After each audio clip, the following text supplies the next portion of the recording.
اصحاب کہف کون تھے؟ ان کی تعداد کتنی تھی؟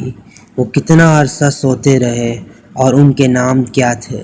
اس ویڈیو میں ہم جانیں گے ان عظیم ہستیوں کے بارے میں کچھ دلچسپ باتیں۔ سیدنا عیسیٰ علیہ السلام کے آسمان پر اٹھا لیے جانے کے بعد عیسائیوں کا حال نہایت خراب و ابتر ہو گیا۔ لوگ بت پرستی میں مشغول ہو گئے اور دوسروں کو بھی بت پرستی پر مجبور کرنے لگے۔ خصوصاً ان کا ایک بادشاہ دقیانوس اس قدر ظالم تھا کہ جو شخص بت پرستی سے انکار کرتا یہ اس کا قتل کروا ڈالتا۔ اصحاب کہف شہر افسوس کے شرفا تھے جو بادشاہ کے معزز درباری بھی تھے، مگر یہ لوگ صاحب ایمان اور بت پرستی سے نہایت بیزار تھے۔ دقیانوس کے ظلموں سے پریشان ہو کر یہ لوگ جان و ایمان بچانے کے لیے دربار سے بھاگ نکلے اور قریب کے پہاڑ میں ایک غار کے اندر پناہ لے لی اور سو گئے، تو 300 برس سے زیادہ عرصے تک اسی حال میں سوتے رہے۔ دقیانوس نے جب ان لوگوں کی تلاش کروائی اور اسے یہ خبر ملی کہ یہ لوگ غار کے اندر ہے، تب وہ ناراض ہوا اور غصے میں آ کر یہ حکم دیا کہ اس غار کو ایک مضبوط دیوار سے بند کر دیا جائے تاکہ یہ غار ہی ان لوگوں کی قبر میں تبدیل ہو جائے۔ مگر دقیانوس نے جس شخص کے سپرد یہ کام دیا تھا وہ خود نیک دل اور صاحب ایمان آدمی تھا۔ اس نے اصحاب کہف کے نام اور ان کا پورا واقعہ ایک تختی پر نقش کر کے تانبے کے صندوق میں رکھ کر دیوار کی تعمیر میں ہی چنوا دیا اور اسی طرح کی ایک تختی شاہی خزانے میں بھی محفوظ کرا دی۔ چند سالوں کے بعد بادشاہ دقیانوس مر گیا اور زمانے بدلتے رہے، یہاں تک کہ ایک نیک دل بادشاہ تخت نشین ہوا جس نے 68 سال تک بہت شان و شوکت کے ساتھ حکومت کی۔ مگر اس کے زمانے میں لوگوں میں فرقہ بندی شروع ہوئی اور لوگ مرنے کے بعد اٹھنے اور قیامت کو جھٹلانے لگے۔ اپنی قوم کے لوگوں کا یہ حال دیکھ کر وہ رنج و غم میں ڈوب گیا اور تنہائی میں رب سے دعا مانگنے لگا کہ اے اللہ، کوئی ایسی نشانی ظاہر کر کے لوگوں کو مرنے کے بعد اٹھنے اور قیامت کا یقین ہو جائے۔ بادشاہ کی یہ دعا مقبول ہوئی اور اچانک بکریوں کے چرواہوں نے اپنی بکریوں کو ٹھہرانے کے لیے اسی غار کو منتخب کیا اور دیوار کو گرا دیا۔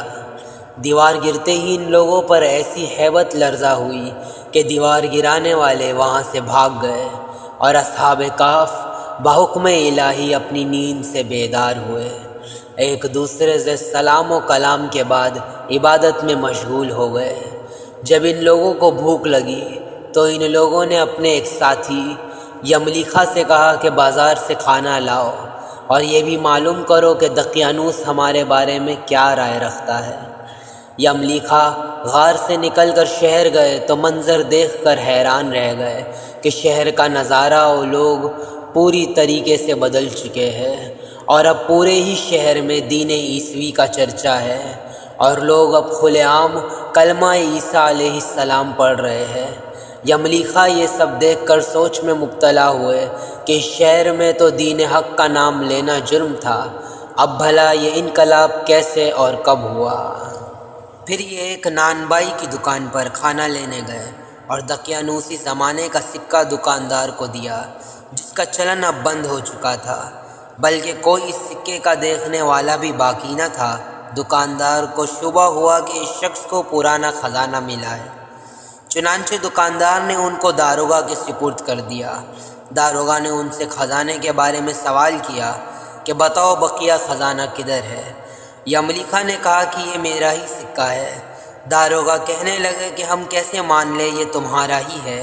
یہ سکہ 300 سال پرانا ہے اور برسوں گزر گئے، اس سکے کا چلن بند ہو چکا ہے اور تم تو ابھی جوان ہو، تو صاف صاف بتاؤ کہ ماجرا کیا ہے؟ یہ سن کر یملیخا نے کہا کہ تم لوگ بتاؤ کہ بادشاہ دقیانوس کا کیا حال ہے؟ داروغہ نے جواب دیا کہ اس نام کا کوئی بادشاہ ابھی دنیا میں نہیں ہے، مگر ہاں صدیوں پہلے اس نام کا ایک ظالم و کافر بادشاہ تھا۔ یملیخا نے کہا ابھی کل ہی کی تو بات ہے کہ ہم لوگ اس کے خوف سے اپنا جان و ایمان بچا کر بھاگے تھے، میرے ساتھی قریب کی ہی غار میں ہے، موجود ہے، تم لوگ چلو میں تمہیں ان سے بھی ملا دوں۔ چنانچہ داروغہ اور عمائدین شہر کثیر تعداد میں اس غار کے پاس پہنچے۔ اصحاب کہف اندر اپنے ساتھی کے انتظار میں تھے۔ جب ان کے واپسی میں دیر ہوئی تو ان لوگوں نے خیال کر لیا کہ شاید یہ املیکا کو گرفتار کر لیا گیا ہے، اور جب غار کے سرانے سے لوگوں کا شور سنا تو یہ سمجھ بیٹھے کہ دقیانوس کے سینک ہماری بھی گرفتاری کے لیے آ پہنچے۔ گویا وہ سب ذکر الہی اور استغفار میں مشغول ہو گئے۔ داروغہ نے غار پر پہنچ کر تانبے کا صندوق برآمد کیا اور اس کے اندر سے تختی بھی دریافت کی۔ اس تختی پر اصحاب کہف کا نام لکھا تھا، اور یہ بھی تحریر تھی کہ یہ مومنوں کی جماعت ہے جو اپنے ایمان بچانے کے لیے اس غار میں پناہ گزے ہوئی۔ تو جب دقیانوس کو خبر ملی تو اس نے غار کا سرانہ دیوار سے بند کر دیا۔ ہم یہ خبر اس لیے لکھتے ہیں کہ جب بھی کبھی یہ غار کھلے تو لوگ اصحاب کہف کے واقعے سے واقف ہوں۔ داروغہ تختی کی عبارت پڑھ کر حیران رہ گئے، اور لوگوں نے اپنے بادشاہ کو اس واقعے کی اطلاع دی۔ فوراً ہی بادشاہ اپنے درباریوں کے سنگ غار کے پاس پہنچ گیا۔ اصحاب کہف غار سے باہر نکل آئے اور بادشاہ سے ملاقات کی اور سب سے اپنی سرگزشتی بیان کی۔ بادشاہ سجدے میں گر گیا اور خدا کا شکر ادا کرنے لگا کہ میری دعا قبول ہو گئی اور ایک ایسی نشانی ظاہر ہوئی جس سے موت کے بعد زندہ ہونے کا ہر شخص کو یقین ہو گیا۔ اصحاب کہف بادشاہ کو دعائیں دینے لگے کہ خدا تمہاری بادشاہی کی حفاظت کرے، اب ہم تمہیں اللہ کے سپرد کرتے ہیں۔ پھر اصحاب کہف سب کو سلام کہہ کر پھر سے غار کے اندر چلے گئے اور سو گئے۔ پھر اسی حالت میں اللہ تعالیٰ نے انہیں موت دی۔ بادشاہ نے صاف کی لکڑی سے صندوق بنوا کر اصحاب کہف کی مقدس لاشوں کو ان میں محفوظ کروا دیا۔ اللہ نے لوگوں میں اصحاب کہف کا ایسا رعب پیدا کیا کہ کسی کی مجال نہیں کہ غار کے سرانے پہ بھی جا سکے۔ تو اس طرح اللہ نے بھی ان کے مقدس جسموں کی حفاظت فرمائی۔ پھر بادشاہ نے غار کے سرانے پر ایک عبادت گاہ بنوا دی، جہاں سال میں ایک دن مقرر کر دیا گیا کہ لوگ اس دن جمع ہو کر غار کی زیارت بھی کریں گے اور رب کا شکر بھی ادا کریں گے۔ اب سوال یہ ہے کہ اصحاب کہف کی تعداد کتنی تھی؟ حضرت عبداللہ بن عباس رضی اللہ عنہ فرماتے ہیں کہ میں ان کم لوگوں میں سے ہوں جو اصحاب کہف کی تعداد جانتے ہیں۔ پھر آپ رضی اللہ عنہ فرماتے ہیں کہ اصحاب کہف کی تعداد 7 ہے اور 8واں ان کا کتا ہے۔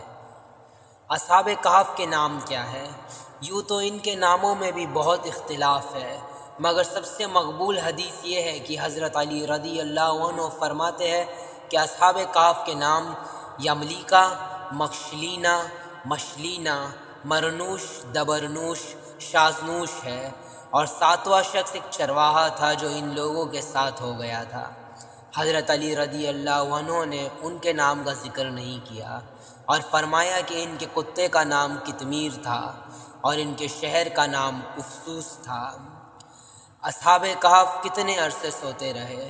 قرآن پاک کی سورہ الکہف کی آیت نمبر 25 کے مطابق یہ لوگ 300 سال اور 9 اوپر یعنی کل 309 سال تک غار میں سوتے رہے۔